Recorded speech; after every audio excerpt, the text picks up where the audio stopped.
Alléluia. Bonjour, peuple de Dieu. C'est le prophète du salut, le prophète Franck Chami, pour notre pain divin quotidien.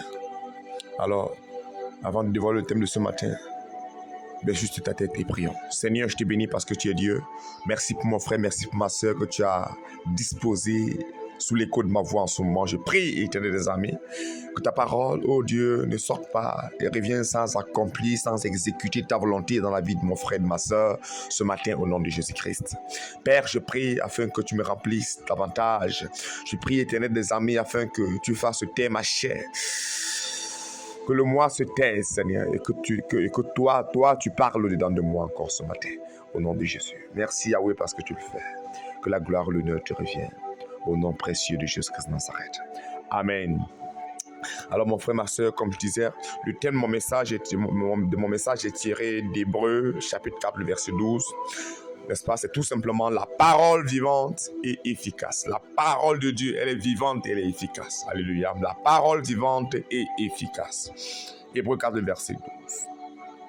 Bien-aimés, quand nous lisons Hébreux 4, verset 12, nous comprenons tout simplement, nous voyons que Hébreux 4 nous révèle que la parole de Dieu est vivante, puissante et capable de discerner les pensées et intentions du cœur. Elle n'est pas un simple test, mais une force active et transformatrice dans nos vies.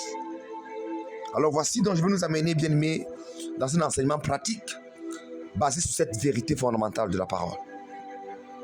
Alléluia. Premièrement, ce qu'il faut souligner, c'est que la parole pénètre les profondeurs du cœur. Jérémie 17, verset 10, il est écrit « Moi, l'Éternel, je sonde le cœur, je sonde les reins, pour rendre à chacun selon ses voies, selon le fruit de ses œuvres. » Nous voyons que la parole agit comme un miroir spirituel qui expose nos pensées, nos intentions et nos motivations. Elle nous pousse à aligner nos cœurs sur la volonté de Dieu. David et le prophète Nathan, dans 2 Samuel, chapitre 12, du verset 1 au verset 13, nous voyons qu'après le péché de David, avec Bathsheba, David est confronté par Nathan. La parole prophétique pénètre son cœur, le convainc de son péché et le conduit, n'est-ce pas, à une repentance sincère. Ah oui, c'est de ça qu'il s'agit. Regardons la Samaritaine au puits avec Jésus. Dans Jean chapitre 4, le verset 16 au verset 19 et regardons la conclusion au verset 29. Jésus utilise, n'est-ce pas, la parole pour révéler les vérités cachées dans le cœur de la femme samaritaine. Elle reconnaît ses paroles comme venant de Dieu et invite d'autres à rencontrer Jésus. Merci Saint-Esprit. Deuxièmement, la parole corrige et transforme. 2 Timothée chapitre 3, le verset 16 au verset 17 dit toute écriture est inspirée de Dieu et utile pour enseigner, convaincre, corriger, instruire dans la justice. Bien-aimé, la parole est un outil de transformation. Elle corrige nos erreurs. Elle redresse nos chemins et nous forme pour devenir des instruments efficaces dans le royaume de Dieu. Voyons Josias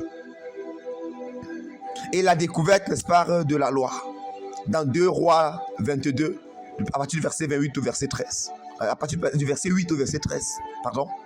Lorsque le livre de la loi est retrouvé et lu devant le roi Josias, il reconnaît les erreurs de son peuple, se repent et initie, n'est-ce pas, des réformes spirituelles pour ramener Israël à Dieu.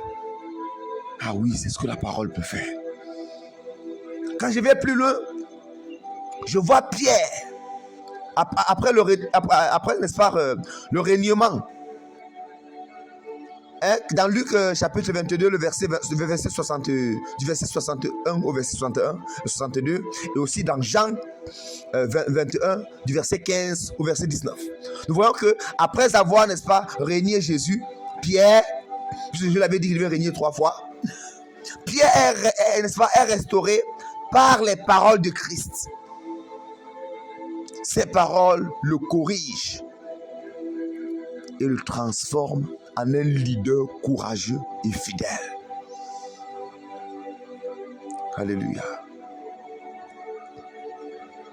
Troisièmement, pour finir, la parole est une arme spirituelle puissante. Éphésiens 6, verset 17 dit: prenez aussi le casque du salut et l'épée de l'épée de l'esprit, qui est la parole de Dieu. Ah oui, la parole est une arme spirituelle qui nous permet de résister à l'ennemi et de remporter des victoires dans les combats spirituels. Elle est notre défense et notre attaque contre les ruses du diable. Jésus, face à la tentation, dans Matthieu chapitre 4, du verset 1 au verset 11, lors de son jeûne dans le désert, Jésus utilise la parole, n'est-ce pas, pour contrer les tentations de Satan. Il utilise la parole de Dieu. À chaque attaque, il répond avec « il est écrit », démontrant la puissance de la parole comme arme. Alléluia. Un peu plus loin, bien-aimé, je vois Ézéchiel et la vallée, n'est-ce pas, des ossements. Dans Ézéchiel 37, à partir des premiers versets, verset 1 au verset 10. Dieu demande à Ézéchiel de prophétiser sa parole sur une vallée d'ossements desséchés. Par la puissance de cette parole, les eaux reprennent vie, montrant que la parole de Dieu est vivante et capable de créer des miracles. Alléluia. En conclusion, mon frère, la parole de Dieu est vivante et efficace. Elle pénètre les cœurs, corrige nos vies et nous équipe pour les combats spirituels. La parole de Dieu.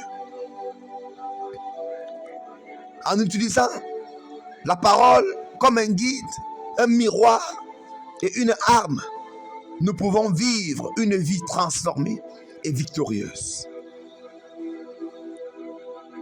Faisons de la parole une priorité dans nos cœurs et dans nos actions pour expérimenter sa puissance dans tous les aspects et tous les domaines de notre vie.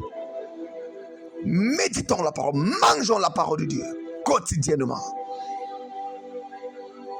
Au nom puissant de Jésus. Et je suis là, le prophète du salut est là pour t'aider chaque matin avec le pain quotidien qui peut t'aider à méditer.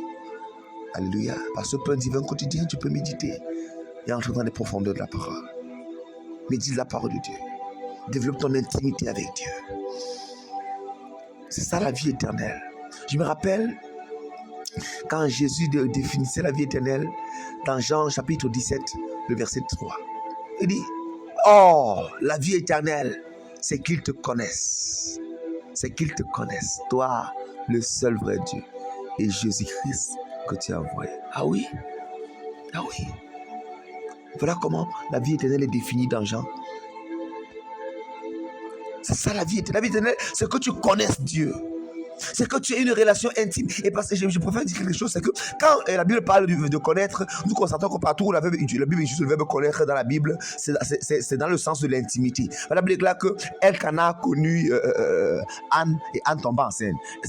Abraham connu Sarah, Sarah tomba enceinte. On comprend que connaître dans la Bible, n'est-ce pas, généralement est utilisé dans le sens de l'intimité. Donc quand il dit c'est connaître Dieu dans le sens de l'intimité, d'avoir une relation intime avec Dieu. Seigneur, bénis ton peuple. Que cette parole transforme ton peuple. Au nom de Jésus.